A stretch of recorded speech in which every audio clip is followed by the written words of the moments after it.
Imagine acordar num dia comum, mas algo está diferente. O trânsito está parado, escolas estão vazias, aviões caíram do céu. Milhões de pessoas desapareceram em um único instante. Não houve tempo para despedidas, nem explicações. O caos se espalha como fogo pelas nações. Governos entram em colapso. Pessoas correm desesperadas pelas ruas, tentando entender o que aconteceu. Mas quem conhece as Escrituras sabe. Essa foi uma promessa feita por Jesus, confirmada pelos apóstolos, profetizada por homens santos, inspirados por Deus. A Bíblia declarou: num momento, num abrir e fechar de olhos, ao som da última trombeta, os mortos ressuscitarão, e nós seremos transformados. Primeira carta aos Coríntios, capítulo 15. Esse evento tem nome: arrebatamento, e pode estar mais próximo do que você imagina. Neste vídeo, você vai entender o que a Bíblia realmente diz sobre o arrebatamento da igreja. Um dos acontecimentos mais esperados, misteriosos e aterrorizantes das Escrituras. E vai descobrir se você está pronto ou não. Prepare-se, pois em breve a trombeta vai soar. Há um evento descrito nas Escrituras que divide opiniões, levanta perguntas e desperta temor. Um momento em que milhões de pessoas desaparecerão da Terra, sendo levadas para se encontrarem com Cristo nos ares. Esse momento é chamado de arrebatamento da igreja. Mas o que exatamente a Bíblia diz sobre isso? A palavra arrebatamento vem do termo grego harpazo, que significa ser tomado com força, levado repentinamente. E embora esse termo não apareça literalmente em algumas traduções em português, o seu significado está claro nas cartas do apóstolo Paulo. Na primeira carta aos Tessalonicenses, capítulo 4, Paulo escreve: porque o Senhor mesmo descerá do céu com grande brado, com voz de arcanjo e com a trombeta de Deus. E os que morreram em Cristo ressuscitarão primeiro. Depois nós, os que estivermos vivos, seremos arrebatados juntamente com eles nas nuvens, para o encontro com o Senhor nos ares. E assim estaremos para sempre com o Senhor. Essa passagem não fala da volta física de Jesus à Terra. Isso acontecerá mais adiante, no fim da grande tribulação. O arrebatamento, por outro lado, é um evento repentino, invisível ao mundo, em que Jesus não pisa na terra, mas nos encontra nas nuvens. Paulo volta a tocar nesse mistério em sua primeira carta aos Coríntios, capítulo 15. Eis aqui vos digo um mistério. Nem todos dormiremos, mas todos seremos transformados, num momento, num abrir e fechar de olhos, ao som da última trombeta. Porque a trombeta soará. Os mortos ressuscitarão incorruptíveis, e nós seremos transformados. Um mistério, um instante, uma promessa feita aos que pertencem ao Senhor. Jesus também falou sobre esse dia. Na Evangelho de João, capítulo 14, ele disse: na casa de meu pai há muitas moradas. Se não fosse assim, eu vô-lo teria dito: vou preparar-vos lugar. E, se eu for e vos preparar lugar, virei outra vez e vos levarei para mim mesmo, para que onde eu estiver, estejais vós também. Essa é a esperança da igreja. Não uma fuga do sofrimento, mas o cumprimento do plano eterno de Deus. Buscar sua noiva antes do tempo da ira. O arrebatamento será repentino, mas não sem sinais. Jesus advertiu seus discípulos sobre o que viria antes do fim. Na Evangelho de Mateus, capítulo 24, ele descreve um cenário turbulento. Falsos cristos, guerras e rumores de guerras, nação se levantando contra nação, reino contra reino, fomes, pestes e terremotos em vários lugares. Ele chamou tudo isso de princípio das dores. O apóstolo Paulo, escrevendo a Timóteo, foi ainda mais específico.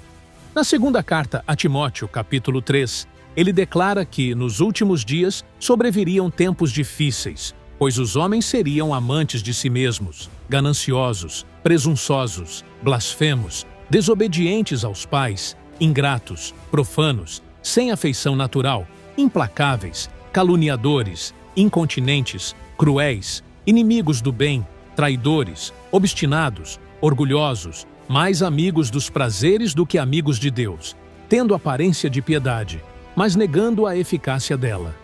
A lista é clara e reflete com exatidão o que vemos na sociedade atual. A multiplicação da iniquidade, o esfriamento do amor, o avanço da imoralidade, o desprezo pelas Escrituras e até a zombaria do retorno de Cristo são todos sintomas de uma geração que se distanciou de Deus. O próprio apóstolo Pedro escreveu em sua segunda carta, capítulo 3, que nos últimos dias viriam escarnecedores, andando segundo suas próprias concupiscências e dizendo: onde está a promessa da sua vinda? Como se nada estivesse para acontecer. Mas tudo está acontecendo diante dos nossos olhos. A tecnologia avançou a ponto de permitir um sistema global de vigilância. Guerras e alianças entre nações tomam forma nos bastidores. A instabilidade moral e espiritual do mundo alcançou um ponto crítico. Tudo indica que estamos vivendo os dias descritos nas profecias. E Jesus nos alertou: quando virdes todas essas coisas, sabei que está próximo, às portas. O arrebatamento pode acontecer a qualquer momento. Não haverá aviso prévio. Apenas um som. A última trombeta. Num momento em que ninguém espera, no meio da rotina, a trombeta soará. O mundo continuará girando. Os negócios seguirão acontecendo. Famílias estarão reunidas. Voos estarão em pleno curso. Mas, num piscar de olhos, algo inimaginável ocorrerá. A voz do arcanjo será ouvida apenas pelos que são de Cristo. Uma trombeta soará não no plano terreno, mas no espiritual. E então, os mortos em Cristo ressuscitarão primeiro. Aqueles que dormiram no Senhor, desde o tempo dos apóstolos até os nossos dias, sairão dos túmulos incorruptíveis, com corpos glorificados. Logo em seguida, os que estiverem vivos e permanecerem fiéis serão transformados. Seus corpos mortais serão revestidos de imortalidade. Suas limitações físicas darão lugar à glória eterna. E todos, juntos, subirão para encontrar o Senhor nas nuvens. Não se trata de um evento simbólico ou espiritualizado. A Bíblia é clara. Isso acontecerá de forma literal, real, visível para os que forem levados, e confusa, dolorosa e incompreensível para os que ficarem. Jesus ensinou isso em várias ocasiões. No Evangelho de Mateus, capítulo 24, ele diz: estarão dois no campo, um será levado e o outro será deixado. Estarão duas mulheres moendo no moinho, uma será levada e a outra deixada. Em outras palavras, será súbito, silencioso para o mundo, mas glorioso para os salvos. Na primeira carta aos Coríntios, capítulo 15, o apóstolo Paulo enfatiza: num momento, num abrir e fechar de olhos, ao som da última trombeta, os mortos ressuscitarão incorruptíveis e nós seremos transformados. O mundo verá as consequências, mas não compreenderá a causa. O desaparecimento de milhões de pessoas gerará caos, medo, desespero. Teorias surgirão, sequestros em massa, experiências extraterrestres, falhas no sistema. Mas aqueles que conhecem as Escrituras saberão: o tempo da graça chegou ao fim. A noiva foi levada. A trombeta soou. O noivo veio buscar os seus. Após o arrebatamento, o mundo mergulhará em uma crise sem precedentes. O desaparecimento súbito de milhões de pessoas trará pânico generalizado, colapso nos sistemas econômicos, desordem social e um vazio espiritual profundo. A Terra terá entrado em um novo tempo, o tempo da tribulação. A Bíblia descreve esse período como de dor, angústia e julgamento. Na segunda carta aos Tessalonicenses, capítulo 2, o apóstolo Paulo explica que após a remoção daquele que o detém, ou seja, a Igreja, será revelado o homem da iniquidade, o filho da perdição. Esse personagem é o Anticristo, uma figura política e espiritual que enganará as nações, assumirá poder global e exigirá adoração. Será um tempo de engano profundo. Multidões seguirão sinais, milagres falsos e uma mensagem sedutora que promete paz, mas conduz à condenação. O livro do Apocalipse, especialmente do capítulo 6 em diante, descreve esse período em detalhes. Cavaleiros do juízo, terremotos, perseguições, fome, guerras e a abertura dos selos que desencadeiam os juízos de Deus sobre a terra. Aqueles que ficarem para trás enfrentarão uma escolha: ceder ao sistema mundial e receber a marca da besta, ou resistir e pagar o preço com a própria vida. Não haverá neutralidade, não haverá zona segura. Será o tempo da ira, como profetizado nos livros de Isaías, Daniel, Zacarias e Apocalipse. Mas ainda haverá oportunidade de salvação para aqueles que se arrependerem e clamarem por misericórdia, mesmo em meio ao sofrimento. Haverá mártires, haverá resistência, haverá conversões sinceras, mas também haverá trevas, terror e opressão. O Espírito Santo ainda agirá, mas já não da mesma forma. A Igreja não estará mais aqui, e aqueles que rejeitaram o convite da graça perceberão, tarde demais, o valor de uma decisão feita enquanto ainda havia tempo. O destino dos que ficam é um chamado à urgência. É um alerta para não adiar o arrependimento, porque o amanhã pode ser tarde demais. Com a Igreja retirada da terra, o relógio profético de Deus volta a se concentrar em Israel. A grande tribulação não é apenas um tempo de caos global. É o momento em que Deus lida diretamente com as nações e com o seu povo escolhido. Essa estrutura está revelada no livro do profeta Daniel, capítulo 9, que fala de 70 semanas proféticas determinadas sobre Israel. 69 já se cumpriram. A última, a 70ª semana, ainda está por vir. Ela dura 7 anos, divididos em 2 metades.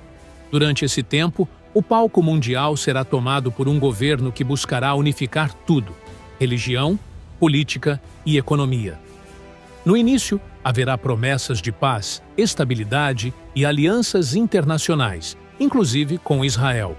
O templo será reconstruído em Jerusalém, algo que parecia impossível, mas está cada vez mais plausível diante dos movimentos atuais.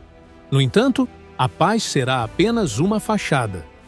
No meio desses 7 anos, como profetizado por Daniel, essa aliança será quebrada.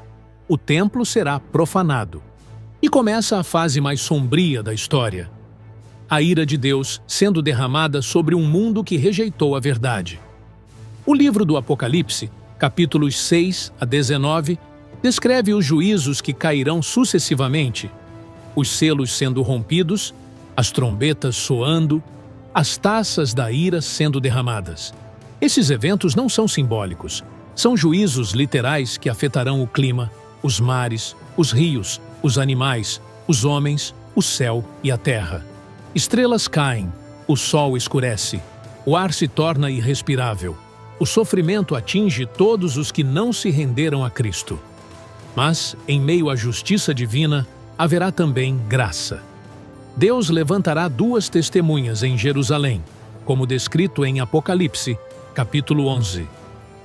144 mil judeus serão selados, como está em Apocalipse, capítulo 7, e haverá um mover de arrependimento, mesmo em meio à dor. A tribulação será um período em que a fé verdadeira será provada com sangue. Mas tudo isso faz parte do plano divino: revelar a glória de Deus, julgar o pecado e preparar o mundo para a vinda gloriosa de Jesus. Porque após o tempo da ira, virá o Rei.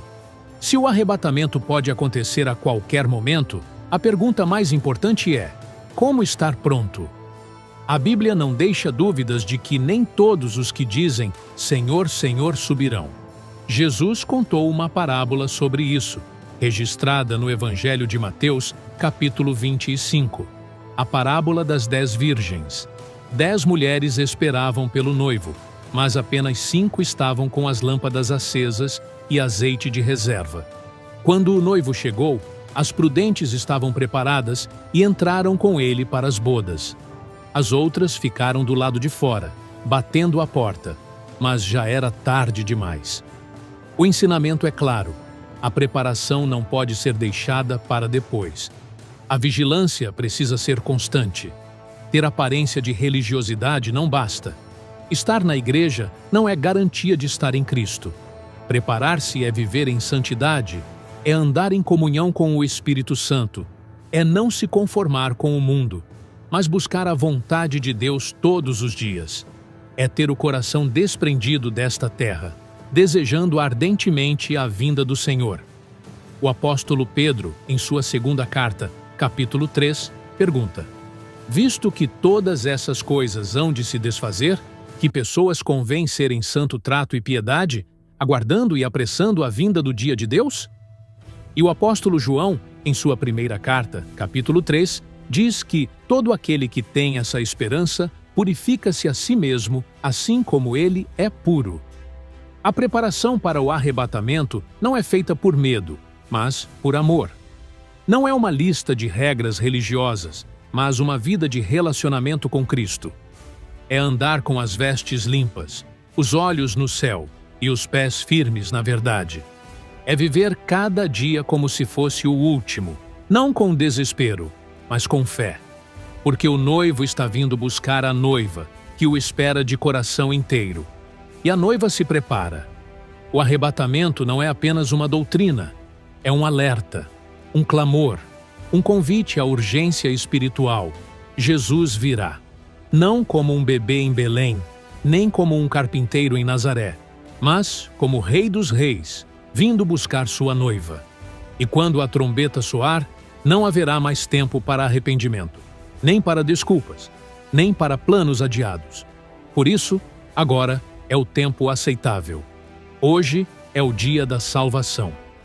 Você que está ouvindo esta mensagem, pare tudo por um momento. Olhe para dentro do seu coração.